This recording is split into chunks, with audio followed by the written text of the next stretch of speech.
Brought to you by AGJ Systems and Networks on SuperTalk 103.1 FM. Welcome to Coast Vue, the show that every single morning celebrates the people of the coast of Mississippi and, frankly, Mississippi, who are working so hard to make this such a great place to live, work, and play. Hey, Kyle and I were talking before the show started. We've done a series of really incredible shows. We try to make every day special. But the show we had with Sarah Kirby Whiteside just a couple of days ago was one that was very special to Kyle and me.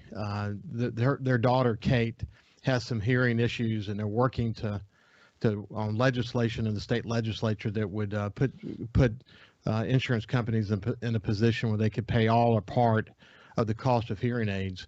For I think she mentioned that only 67 young children are born in Mississippi with significant hearing issues, and that conversation has been shared so many times and hundreds and hundreds of views.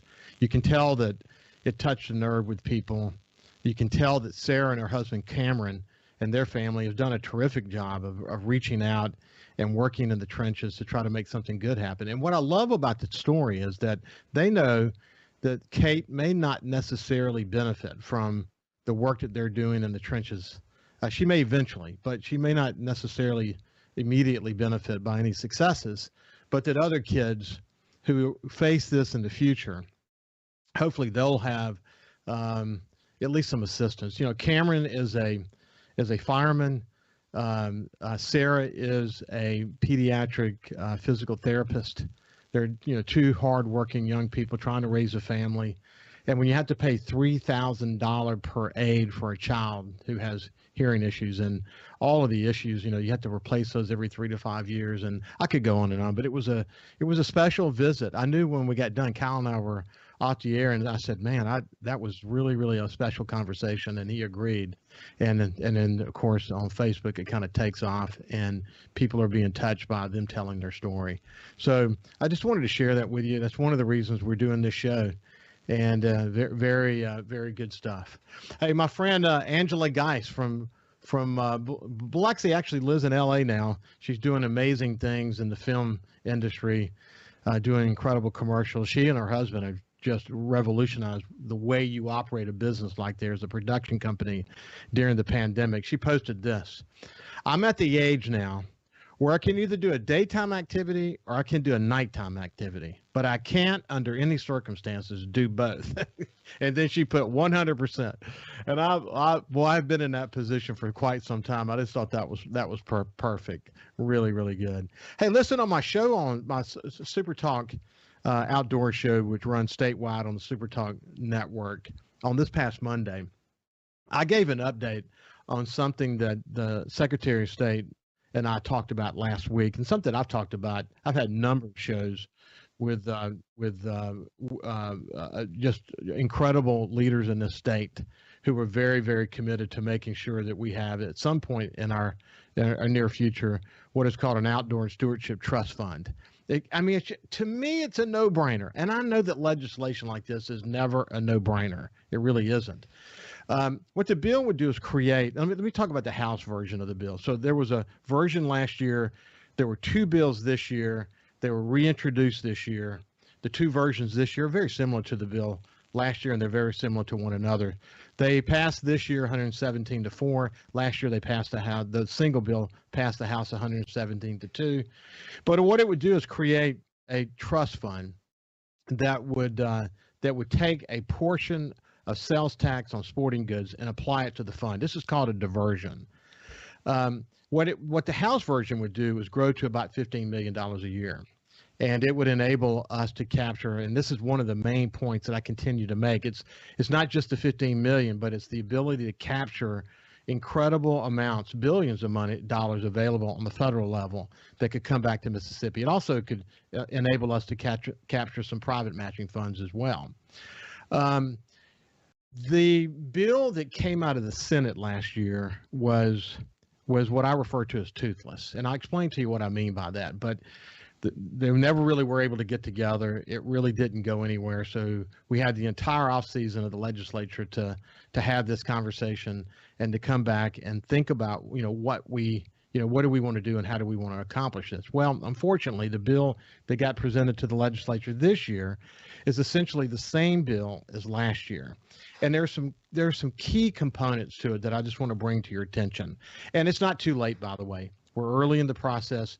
A lot of the legislative process still has to unwind. And so we're not being overly critical at this moment. Just a little disappointed, frankly, that we couldn't make more progress in the Senate version of the bill so we could be a little bit closer together when this goes to conference. But essentially, if you think about it, and this is the thing that Secretary of State and I talked about, over 80% of Mississippi's land is private land. And if you look at what other states are doing with their conservation programs, incidentally, Mississippi is only one of 2 states in the nation, in the Southeast that don't have a conservation trust fund. And rumor has it Louisiana is headed toward having one. So Mississippi may be the last state in the Southeast to have a trust fund like I'm talking about. But if you think about conservation efforts, you cannot have a viable statewide conservation effort if you don't include private land. And this is one of the conversations, this is part of the conversation that the Secretary of State, Michael Watson, and I had last week. The other thing that was not in the Senate version of the bill, that was in the House version of the bill, is that non-governmental organizations can't apply for funds. The point that I made on Monday is that why wouldn't you include conservation experts in the conversation?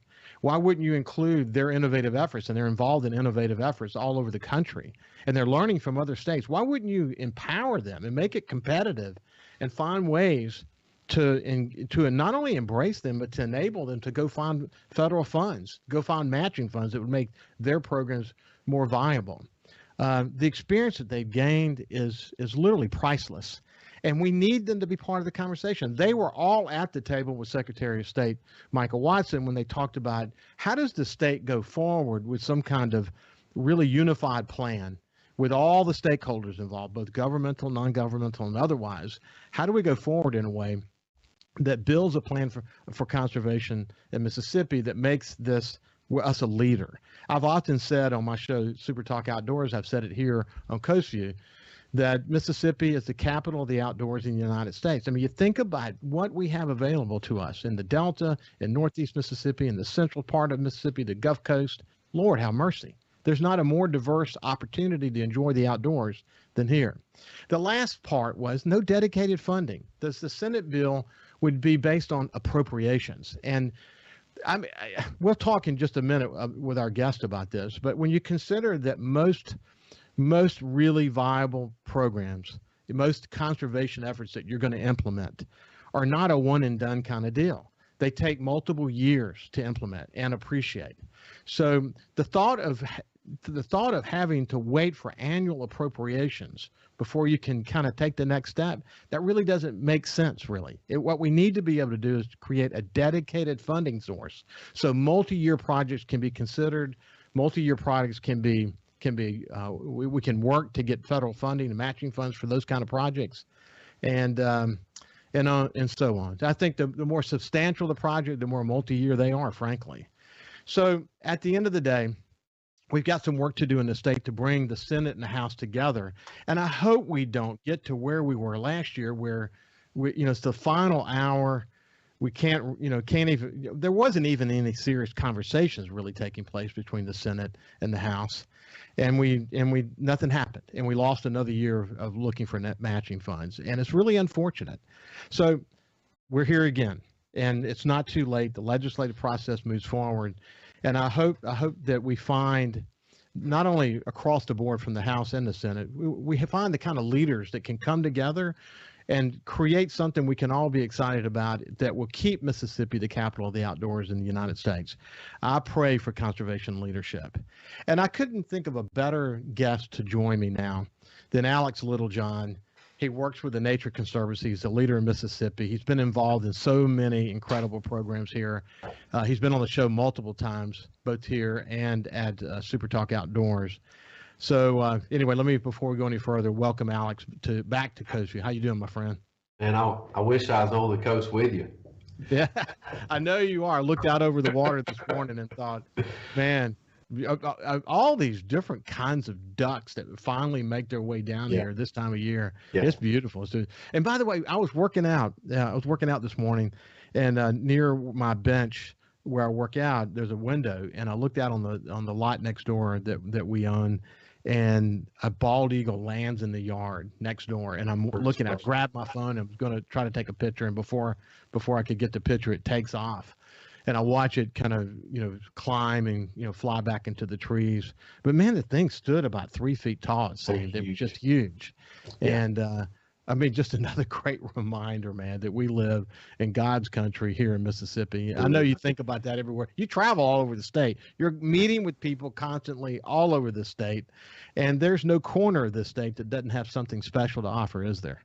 No, I mean, I was up in northeast Mississippi later last week, and you think about the toenails of the Appalachians coming down into Pickwick, and you can catch a smallmouth bass there, and just go boating on the Tennessee River and around Pickwick Lake, or you can just run to the coast and the imagery you just described, or you can go spend an evening on the Mississippi River, and then we're not even talking about everywhere in between the piney woods, the Delta, and everywhere else north Mississippi too, but. Mississippi is a special place, blessed with a lot of unique landscapes. No matter what you enjoy doing, whether it's bird watching or hunting or fishing or canoeing, or it doesn't matter. We're the capital of the outdoors in the United States. And, as I said on my show before, SuperTalk Outdoors, you may find one thing that's better, but you're not going to find the collection of those dimensions in any state that you can do. As you said on my show, you can go duck hunting in 1 minute and then go down to the coast and catch a redfish all on the same day. Hey, when we come back, we're going to continue our conversation about the coast, about the Conservation Trust Fund, and our friend Alex Littlejohn from the Nature Conservancy. See you after this break.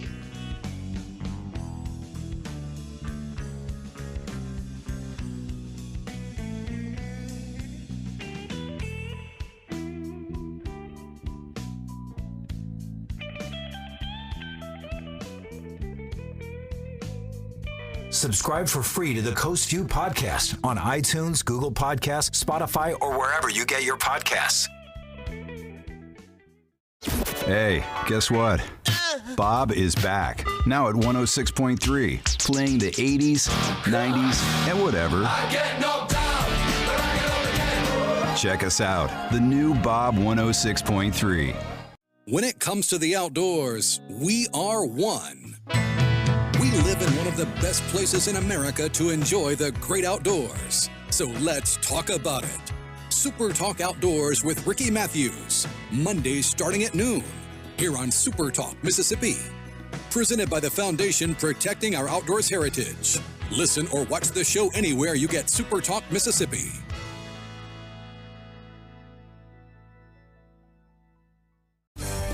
If Alexa's part of your life, you've got one more way to access SuperTalk. SuperTalk Mississippi is now available on Amazon Alexa devices. Once enabled, just say, Alexa, play SuperTalk Mississippi at any time and start listening. It's that easy. Just one more way to stay informed and connected with your state. Learn more at supertalk.fm/Alexa. SuperTalk Mississippi. SuperTalk Mississippi. Now available on Amazon Alexa devices. SuperTalk.fm has a new look and is more informative than ever with expanded Mississippi news coverage, the latest Mississippi weather, Mississippi sports, and of course, the talk that's important to you. Every show, every podcast, and every late-breaking story. Constantly updating the news the second new developments happen. All in one place. The new SuperTalk.fm. Get the news that matters to Mississippi on Middays with Gerard Gibbert. Middays with Gerard Gibbert. Each weekday starting at 10 a.m., Gerard brings you a spirited debate on the key stories of the day with the newsmakers and powerful reporting on the issues you care about. Listen on your local SuperTalk station or anywhere you get SuperTalk Mississippi. And watch the show live on C Spire Channel 70, SuperTalk TV, and on the SuperTalk Mississippi app. Feeling down? Here's your prescription for a daily dose of good news and positive vibes. Good Things with Rebecca Turner. Every afternoon, Rebecca highlights all the good things happening right here in the state you call home. Daily exposure to Good Things with Rebecca Turner may cause smiling, feelings of positivity, happiness, and even laughter. When you experience these symptoms, tell your friends to listen. Okay. Weekdays starting at 2 p.m. here on SuperTalk Mississippi and now on Amazon Alexa devices. Hey, guess what? Bob is back, now at 106.3, playing the 80s, 90s, and whatever. Check us out, the new Bob 106.3. His love for the coast is why he's here. It's Coast Vue with Ricky Mathews on SuperTalk Mississippi Gulf Coast 103.1. As I mentioned the other day for our Facebook and YouTube audience, as we're coming out of the break, there's this beautiful picture from Moses Pier showing, I guess, a sunrise. It must have been morning. Is that what it was, Kyle? Give me a nod. Was that a morning that you were at Moses Pier? Yeah, that's like 6 o'clock in the morning. What a beautiful picture. So many beautiful perspectives of coastal Mississippi. But we're talking about the Outdoor Stewardship Trust Fund, something that I have talked about on this show for a year now, and has spent some time on Super Talk Outdoors talking about it. Mississippi needs to be a leader, and we need leaders to step forward and help us get this fund in place, a dedicated fund that will enable us to get matching funds to do so many different incredible, innovative projects focused on wildlife conservation. And there are other aspects to it as well. But at the end of the day, that's what we're talking about here. And I've got Alex Littlejohn from the Nature Conservancy with me today. Alex, you spend a lot of time talking about this, don't you? I do. It's when I joined the Nature Conservancy, it was one of the what I'd call foundational pieces that I realized we were lacking in Mississippi when I saw what other states were doing and being successful at doing. And really, it was a particular grant, North American Wetland Conservation Grant, that we were writing here that was doing some work up in the Delta around Mathews Break. And we didn't do well in the first round. We didn't do well in the second round. So 3 years in, it took us that long. And I said, well, what are we doing wrong?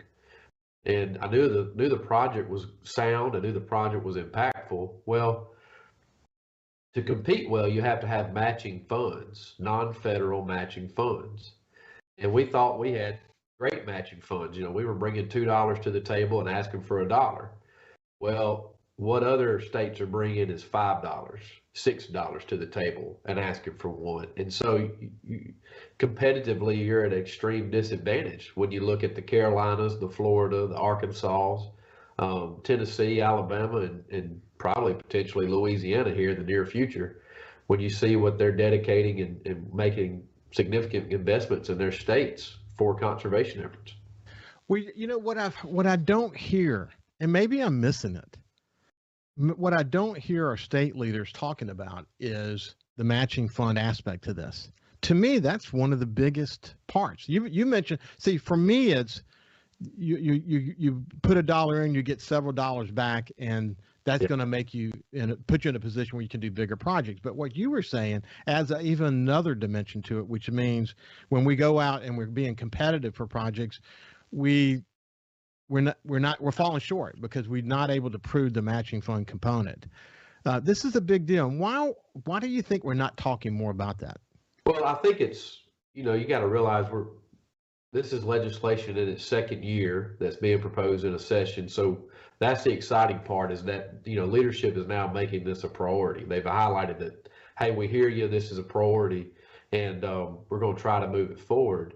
But much like what we learned in Secretary Watson's Conservation Task Force, that's a group that he's pulled together that's 24 federal, state, charitable conservation organizations, private businesses that are in this world every day. And 80% of them, when surveyed, highlighted this as the number one need. And they're seeing it from the same points we are. And when you talk with that crowd, we estimate that Mississippi's missing out on roughly $40 to $60 million a year. Over 10 years, that's $500 million. That's significant, and I'll give you an example of that. There's a program in the Farm Bill called the Regional Conservation Program, When you look at the average that other states get every year from the program, it's about $6 million, give or take. When you look at the average Mississippi gets, it's about $300,000. And it's $300,000 because that particular program requires matching funds to complete the conservation initiatives that the program's designed to do. Well, there's $5.7 million right there out of that one program. And there's dozens more just like that. So, yeah, over 10 years, $500 million being left on the table that we're not being privy to is significant dollars. Well, when you look, Michael Watson, again, Secretary of State Michael Watson, and I talked about this group that you were involved in. He really wanted to understand from the group, again, very diverse group, great group. We had non-governmental, governmental, both state and federal. It was incredible. And, some consultants, had a lot of people who have stakeholders from different dimensions. When you can get to a point where you agree in the survey results, over 80%, as you pointed out, for things, for example, the lack of resources needed to address conservation issues on private land. And we cannot, again, if you take water that people own, it's more like 90% of land is owned by private citizens. You can't have a serious conservation program if you don't have use private land. We could go on. We'll list some of these others here in a second. But in my reading of the Farm Bill, for example, since 1985, the most successful programs are the CRP program and the WRP program. Yeah. Tremendous. I mean, the average hunter, if you think about CRP, we know in WRP, if you're a duck hunter and obviously you're a deer hunter as well, you know the term CRP. A lot of people call it WRP, CRP, but at the end of the day, you know what it is. It's taking farmland or land, usually it's farmland, and it's bringing it back into some sort of wildlife habitat scenario. And we have done an incredible job across the state of taking advantage of that. What we're talking about here is something kind of similar to that, but led by the state. And it could take many, many, many different forms. But that's a good example, isn't it? That's a great example. That's one of the most successful Farm Bill programs in the history, in my opinion. When Senator Cochran was originally drafting some of that legislation, I mean, he knew that the largest impact you could have for conservation is through incentives that, incentivizing the private landowner to do conservation on their own land. And he knew the need was there. He knew the want was there. But, your average individual out there doesn't know how to do a prescribed burning plan. They don't know how to restore wetlands. They don't know how to replant bottomland hardwoods or longleaf pine or whatever the needs may be that also lend itself to decreased erosion and cleaner water and better wildlife habitat and a numerous amount of other benefits that it gives. But it's the incentivizing the private landowner voluntarily that's shown itself to be the most impactful form of conservation day in, day out. Well, Alex, I lease 3 separate farms up in the Mississippi Delta, and I said this before. I can't imagine not having the kind of relationship I have with Travis and his brother Clinton and the Dunn family, who we lease land from, and Lee Abraham, who we lease land from. I can't imagine not having the kind of relationship we have with them, because I've been able to see myself the role that farmers can play in helping create wildlife habitat. And what this is, and we do that every year, but what this is about is taking all of that to a whole new level, to create new incentives to be able to do that. It's very similar to the way that the CRP program moved forward. I see too, you guys talking at length about the need for dedicated funding. You heard what I said at the beginning of the show about multi-year projects. If you had to wait on annual appropriations, that would really get in the way of being able to do some very significant multi-year projects, wouldn't it? Yeah, it's when you do one-off. We see this a lot, though. I mean, we see one-off opportunities come and go at state levels across the U.S. and really the best analogy I heard it described as, it's like parking your football team until the fourth quarter and just not playing for the first 3, but at the fourth quarter, you're going to go out there and try to win the game. And it's just whatever that end goal that you're trying to achieve, it sometimes for these opportunities at the federal level, it takes 2 or 3 years to put the program together and 2 to 3 years to get it funded. So when you're lacking that longevity, that long-term investment, you lack the ability to plan and think ahead, and then you lose some innovation too. And so we're seeing that with other states. We're seeing it when they're given the chance to really sit down and think about how they want a program to look, whatever the program's trying to address. The long-term ones that have some significant backing and consistent backing, reoccurring funding, are the ones that are always most successful. And Alex, when in the short time we have left, when you think about the role that you played specifically as it related to the Phil Bryant WMA and so many other examples across this state, I mean, and that's just your organization. There are non-governmental organizations focused on conservation all over the state that are doing incredible work. But why would you purposely block non-governmental organizations from being involved? I don't understand. What have you heard the reason for that is? Well, I like to think that, these charitable conservation groups like ourselves and others, DU, the Land Trust Gulf Coast Plain, and others, I mean, we're in this world every day, and we've got expertise that we're trying to learn how to do our jobs better, how to achieve conservation better. And so we're looking for who out there is achieving that and how they're doing it. So you're losing expertise by not allowing, these particular groups to participate. And when you don't allow them to participate, you're losing your impact. And so if you're not having the impact, you're losing ground there too. I get it so clearly, my friend. I know you and I are singing from the same hymnal for sure, but we'll watch this bill very closely. We're hoping that leaders step forward, that we can find a compromise that works, that doesn't disclude, if that's a word, private land, that creates it. We need a dedicated funding mechanism. We need non-governmental organizations to be involved in this. Anyway, Alex, thank you very much. I appreciate you, my friend. Yeah, same here. And it's a good time to be in Mississippi and be talking about conservation. It really is. It really is. When we come back, we'll see you after this break. Listen live or on demand and watch episodes of Coast Vue on your laptop, desktop, or on your phone or tablet by going to supertalkmsgulfcoast.com. When it comes to the outdoors, we are one. We live in one of the best places in America to enjoy the great outdoors. So let's talk about it. Super Talk Outdoors with Ricky Mathews. Mondays starting at noon. Here on Super Talk Mississippi. Presented by the Foundation Protecting Our Outdoors Heritage. Listen or watch the show anywhere you get Super Talk Mississippi.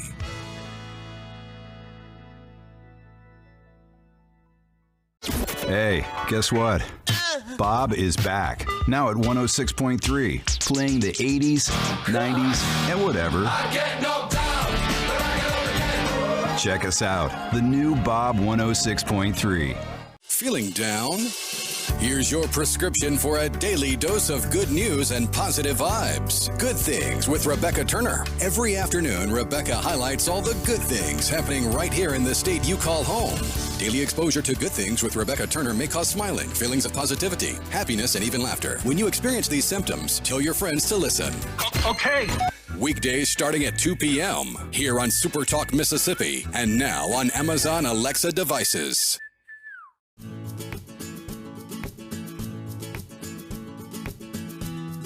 These are our friends. These are our neighbors.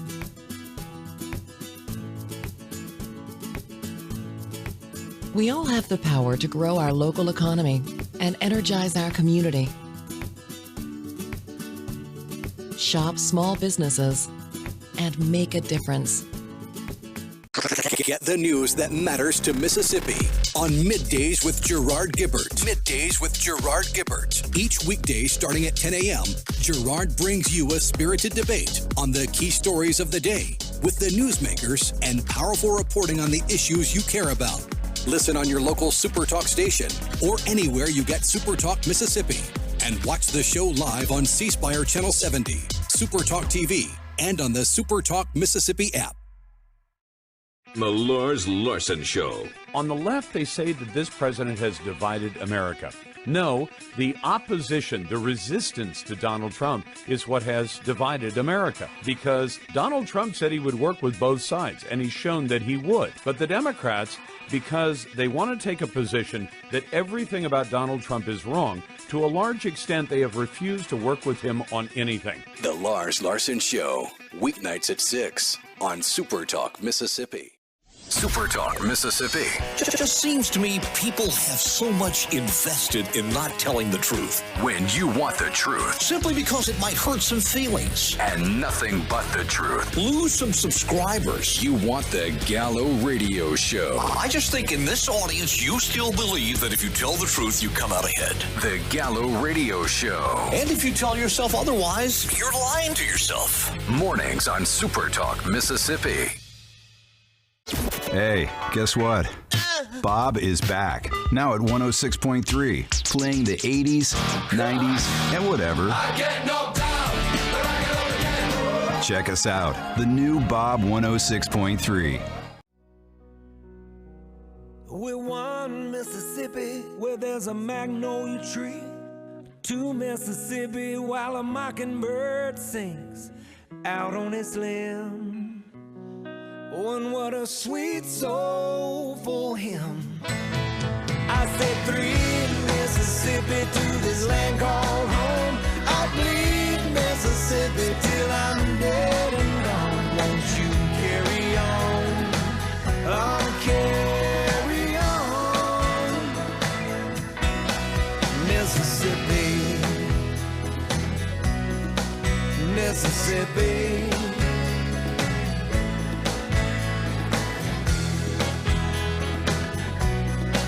Mississippi.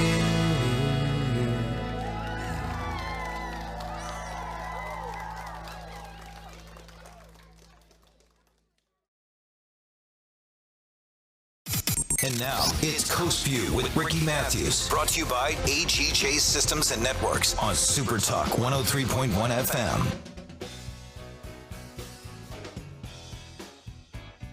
Welcome back to Coast View. I really enjoyed that conversation with Steve and Michelle about the revitalization project for the high water mark in Bay St. Louis. I think it's going to be a wonderful gateway coming in from I-10 into downtown Bay St. Louis to kind of give people a great flavor of what to expect who have not been to downtown Bay St. Louis before. If you're interested in that, do some research, reach out to them. They're doing this call for artists. I think it's going to be super cool. Hey, I have another quote I want to share with you. It's from my friend Susan Griggs. We used to work together. She was an editor at the Keesler News, and we published it at the Sun Herald. And we worked together for many years. And both of us in retirement, we stay in touch through Facebook. But she posted this: "There's a thin line between confidence and arrogance. It's called humility. Confidence smiles. Arrogance smirks." That's true. That's true. I often say that the more we learn, the more we better learn how much we don't know. That recognizing that life is a journey of discovery, and the older you get, the more you better realize that. That's what humility is all about. So, a guy who I know who is not arrogant at all, but who has had some good confidence on this show throughout the pandemic is my friend Dr. Nicholas Conger, who's an infectious disease doctor at Memorial, and he's become a good friend over the last couple of years. So it's been a while since we chatted, Nick. It's good to see you, my friend. Hey, it's good to see you too. Thank you for that nice introduction. It has been a while, and I pray that I'm smiling and not smirking over here. I've never known you to be a smirker. That is for sure. I tell you, the pandemic, if you just go back over the last couple of years, it's humbling, isn't it? I mean, to be taught how to deal with a pandemic, to be an infectious disease doctor, and to see the many faces of COVID over the last couple of years, it's been a journey of discovery, hasn't it? Yeah, that's certainly right. And things are changing so fast. And so I think even on your show, I've hesitated to predict because, we just didn't know what was around the corner with this virus. And we can make educated guesses, but things have changed so much. And we're in this information age where people want instant information, and sometimes it's not there. And so sometimes the void gets filled with opinion. Another point to make is that, this virus right now is so different than it was 2 years ago. And I was thinking back about it, in the military, we talk about you don't want to fight the last war. You want to fight the next war. So you don't want to gear your military towards what it was like in World War II. You want to look forward. And I feel like some of that's going on with COVID, where people are still fighting the last variant. No, man, things have changed. This is a completely new, different variant, and we got to change all of our strategies, individually, at the patient level, and public health wise, because things are changing that fast. Well, I talked a little bit about this the last time we were together, but you've maintained from the very beginning that if this runs the natural course of a pandemic, that the next iteration from Delta could be more contagious but less deadly. We talked about the really almost, I don't know, the very difficult, let me put it that way, position the CDC found itself in by trying to create a one-size-fits-all scenario. Right. And Delta couldn't have been Delta and Omicron, but the iteration from one to the next, very different kind of virus, wasn't it? Yeah, absolutely very different. And, Delta was kind of a minor variation, but a much more deadly variation on those first strains, and had an ability to evade the vaccine a little bit, but you still got a decent benefit sometimes in preventing or decreasing the severity of illness, whereas the Omicron had so many changes on the surface, or so many changes in the way that it was brought into the body, that it just completely evaded all the vaccine protection from preventing infection and preventing spread. Still, people did get protected from severe disease, but it just was so contagious. I think I saw something that said 140 times more contagious than the alpha and the gamma strains. There were some of the earlier strains. And so, that's incredible. And much milder. Say it again now? And much milder too, Much milder. Still, you look at the numbers, because again, you're talking about so many infections, and what we don't know is the number of home tests that have been taken, or people who just thought they had the sniffles and didn't get tested. So we really don't know the true numbers. Have there actually been any official estimates beyond the testing of how many people got the Omicron virus? Not from what I saw, and I kind of took the stance of, but I'm just one kind of voice out here in the wilderness though. But I kind of took the stance that we were emphasizing too much the testing. Omicron was so prevalent, and we're testing people coming to the hospital. Almost everyone tests positive when they're coming in for other things, and it's so widespread. And I heard people, on the national news and stuff saying, we got to test and isolate. Well, that wasn't working. This was so contagious. And I was of the opinion of, well, what do we do like when the flu is widespread? At some point you stop testing, you say, hey, you probably got the flu. And it was at the point where I think you can make a clinical diagnosis. You have the classic symptoms. I don't know why we were maintaining this. Therefore, because you're sick, you got to get in a car and drive somewhere and get tested. All that does is make you go somewhere and expose more people, when it's pretty obvious that's what you have. So again, I'm comfortable with, hey, there's a lot more cases out there. We may not be able to quantify it because it's so widespread and because it's so mild. I'm emphasizing that some people still do get sick. Some people are still dying from COVID, but the numbers are so much lower. To me, we should have backed off from this uncontrollable urge to test. Yeah, it was interesting. Even though the data from South Africa early on, and you and I talked about this, was suggesting more contagious, less deadly, the CDC didn't change its tune. The national news media didn't change its tune. And part of the thing that I think made this more sort of compelling for them was that there was this moment where the northern states, the southern states, had been sort of overcome by Delta, and our hospitals had been filled up, et cetera. And then it slowly, even though you always said that it didn't matter if you lock down or not, eventually it's going to run its course. And we saw Delta, as Omicron was starting to come into the South, you saw Delta starting to take hold in the northern part. It was almost impossible to craft a message that fit both. So I guess they just went with the more severe, situation, because, Delta, when it was taking hold, was it was what we experienced here in the South. But what almost like a winless scenario for the CDC in a lot of ways. Yeah. And, I agree. And I think we've talked about this, this kind of top-down, one-size-fits-all mentality for this outbreak, I think has been wrong from the very beginning. And it would have been nice if there's more collaboration. And some of the governors in different states, had it right based on what was going on in their states at the time. And I don't know if that brings me up to that. I don't know if you saw that Johns Hopkins study on the lockdowns. Interesting to me, did. It was written by economists. And because I think the doctors are still scared to speak up and say, hey, I think we got this wrong. I think there's still a little reluctance to speak up, which is a shame.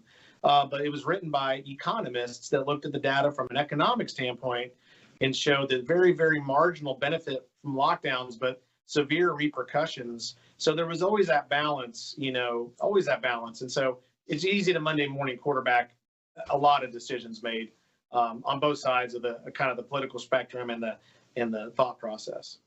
Yeah, I mean, early on, it's easy to forget, and a lot of people do forget this incidentally, but early on, we didn't really know what we were dealing with, and it was kind of a scary moment.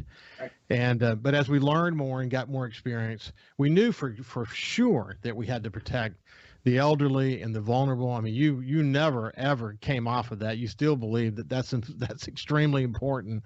You still hear of elderly people dying today, unfortunately, because even the Omicron variant is unforgiving if you have pre-existing situations. That's still true, right? Yeah. And one of the point to emphasize there still going on is the kids. And obviously I have children. I care about kids. No one wants to see kids die.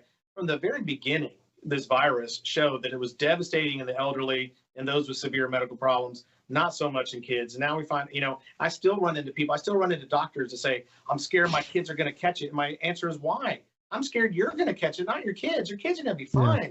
They're not big vectors. And still, now we have in a country, we have all the kids masked in school and nowhere else. And some of these things don't make sense to me. It never really was a severe risk for kids to begin with.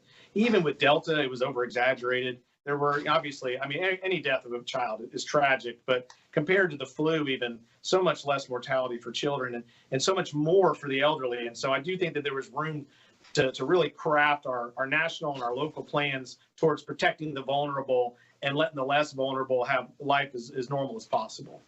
What's interesting, even this week, you see petitions by pharmaceutical companies to get emergency use of vaccines for very young kids, and you see national media interviewing parents who just can't get to the doctor fast enough to get their kids vaccinated, and blah blah blah blah blah.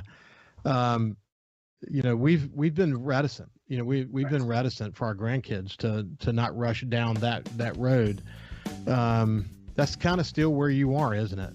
Yeah, I think everything should be a risk-benefit situation. Clear benefit in the elderly, clear benefit in the middle-aged, especially with multiple medical problems. Not so clear benefit in the healthy young adults, really not so clear benefit for teenagers. And you'd really have to show me that there's a clear benefit for the younger kids. So I really think that this should be an informed decision by parents individually. I really would hate to see a top-down mandate when natural infection may provide better, broader immunity and not maybe not even as much risk as a vaccine. That is very low risk. When we come back, we'll continue our conversation with Dr. Nicholas Conger and continue the conversation. See you after this. You can also listen live to SuperTalk Mississippi Gulf Coast 103.1 on your Amazon Alexa devices. Once you've enabled the skill, just say, Alexa, open SuperTalk Mississippi Gulf Coast.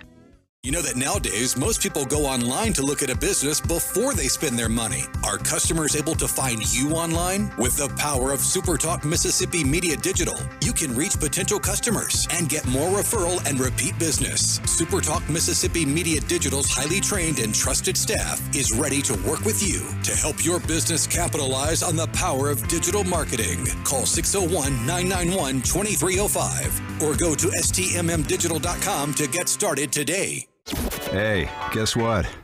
Bob is back, now at 106.3, playing the 80s, 90s, and whatever. I get knocked down, but I get up again. Check us out, the new Bob 106.3. SuperTalk Mississippi. Just seems to me people have so much invested in not telling the truth. When you want the truth. Simply because it might hurt some feelings. And nothing but the truth. Lose some subscribers. You want the Gallo Radio Show. I just think in this audience, you still believe that if you tell the truth, you come out ahead. The Gallo Radio Show. And if you tell yourself otherwise, you're lying to yourself. Mornings on SuperTalk Mississippi. Whether you're brand new to the DIY craze or a seasoned veteran, the Handyman Show has something for you. Buddy Slowick shares tips and tricks on everything from odd jobs to complete build-outs, from small home repairs to serious construction. So no matter if you're at the master carpenter level or not quite sure how to use a level, the Handyman Show answers your questions with a healthy dose of humor and some great music too. Saturdays, 10 to noon on SuperTalk Mississippi and on SuperTalk TV. Get the news that matters to Mississippi on Middays with Gerard Gibbert. Middays with Gerard Gibbert. Each weekday starting at 10 a.m., Gerard brings you a spirited debate on the key stories of the day with the newsmakers and powerful reporting on the issues you care about. Listen on your local SuperTalk station or anywhere you get SuperTalk Mississippi.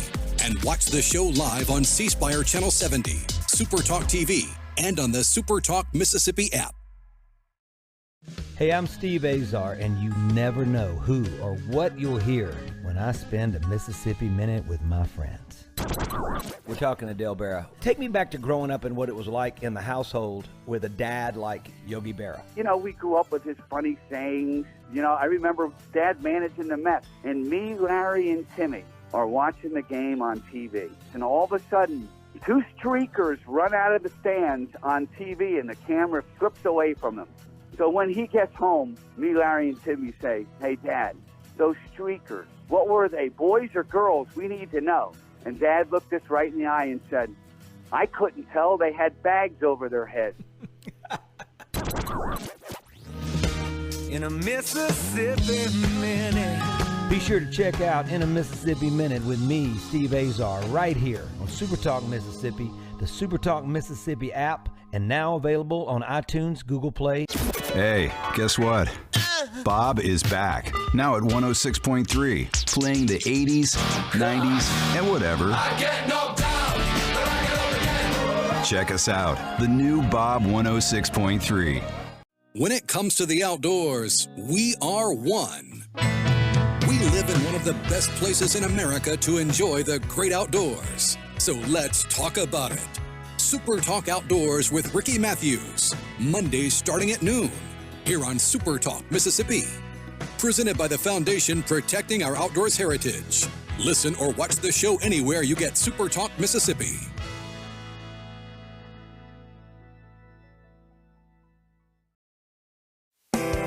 This is Coast View with Ricky Mathews on Super Talk Mississippi Gulf Coast 103.1. We have Dr. Nicholas Conger, an infectious disease doctor from Memorial. Nick, the last time you and I talked, it's been a while ago, and one of the things I asked you during the break, specific to me, I wanted just to get your opinion about something I talked to my doctor about, and that is after I had COVID and then I had 2 Pfizer shots. After COVID, I had a bout with premature atrial contractions, which unfortunately I still kind of deal with. When I got the vaccine, it sort of reoccurred again, and it's just something I've had to deal with. Very healthy, still very active, very focused on my physical health, et cetera. But it's just something I had to deal with. And you said, okay, if you've had COVID and you've had at least 2 of the shots, you probably have pretty extreme immunity. And not long after that, and I want to read to you something that I read, just one quick sentence. In addition, there are some data suggesting that COVID-19 infection followed by vaccination may provide extremely strong immunity, but we just do not have enough data to know whether this is can substitute for vaccine booster or not. Since then, even more people are weighing in that if you've had COVID and had the vaccine, especially if you have a situation like I have where you've had just kind of underlying, I didn't have any heart issues prior to getting COVID, but the lingering, I mean, I'm reading a lot more about heart arrhythmia being it's sort of part of if there's a long COVID related to your heart, that's one of them. I don't know how much you've had to deal with that since the last time you and I talked, but I've been reticent to get the booster because of that. And I feel pretty comfortable where I am in the process. Right. And so again, that's been a point of frustration for myself and many clinicians, the silence on the benefit of natural immunity. And we all knew it was there, and we all knew it was very effective. And, a combination of natural infection and vaccination, is probably better than either or. And natural, and we say, well, we don't know how long it lasts. Well, we don't know how long the vaccine lasts. And so, the emphasis has been on vaccination, as if that's the only form of immunity. And I really wish that, again, there was some more nuance there. We should have been more worried about immunity, who had immunity. We could measure it with spike protein levels, with antibody levels. We could measure people's immunity. And that always should have been a viable substitution for vaccination in my mind, because that's the same end. That's what we're going for. And so the fact that that was completely ignored, it's understandable why a segment of the population is really upset about that. So that's what I care about, is people not getting sick and dying. I don't care what pathway they got there. You've been fighting in the trenches there at Memorial for 2 years now. What's the latest on therapeutics there? So one of the interesting things about the older therapeutics, that I'm glad you asked. So one of the things I'm noticing, so during that Delta surge, we were using things like remdesivir and tocilizumab. One's an antiviral, one's an anti-inflammatory. And there were some studies that showed some subtle mild benefit. And, at times I was questioning whether we were really doing any good. Are these drugs really helping? Because so many people went on to get more sick and die. And it just seemed like maybe these drugs really don't do anything. But some studies came out that said, yeah, they are beneficial, especially when given early or in the right situation. The interesting thing with this new strain, Ricky, is that these drugs really seem to work better. Like, because it's a milder strain, maybe Delta was just so overwhelming at the way it hit the lungs, and this one is not near, it doesn't even get in the lungs as well. And so, when we bring people in who have moderate illness and we give them these therapeutics, they're doing a lot better, like 2 or 3 days on remdesivir, and they feel great. And it wasn't that visible to the eye with that last surge. And there's and then, sorry to go on, but there's also some newer oral medications. That one, Paxlovid, that's a really good drug. It's got a 90% reduction in hospitalization and death. And you got to get early, got to get within the first 5 days. But, we have some. So we're trying to restrict it to people who are at most risk to advance to severe disease. But certainly, if you're newly diagnosed and you're at risk, ask your provider about that new oral medication. It's pretty good too.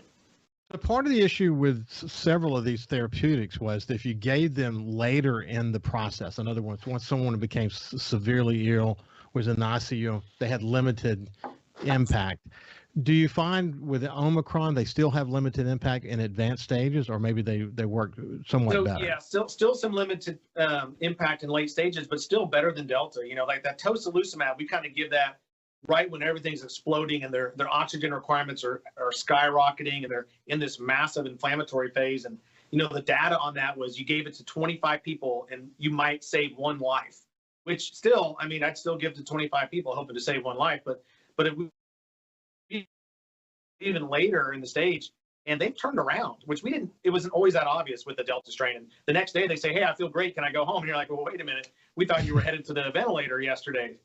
So we are seeing even later some better outcomes. Maybe it's just because the virus, again, is more mild and they were going to get better anyway. You never know, but it does seem to correlate with using these drugs.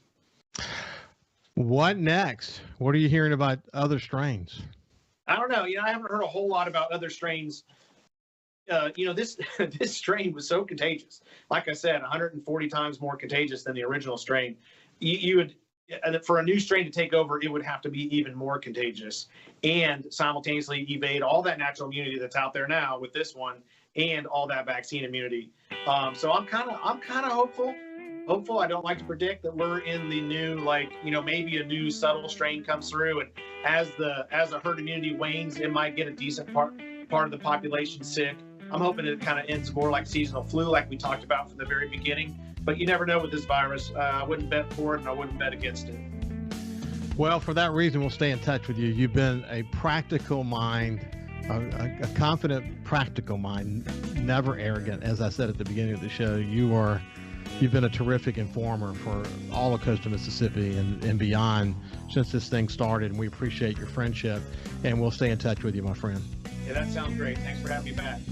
Take care. This has been Dr. Nicholas Conger, and he's an infectious disease doctor at Memorial. Have a great day. We'll see you later. Follow SuperTalk Mississippi Gulf Coast 103.1 on Facebook. Facebook.com/SuperTalk MS Coast 103.1.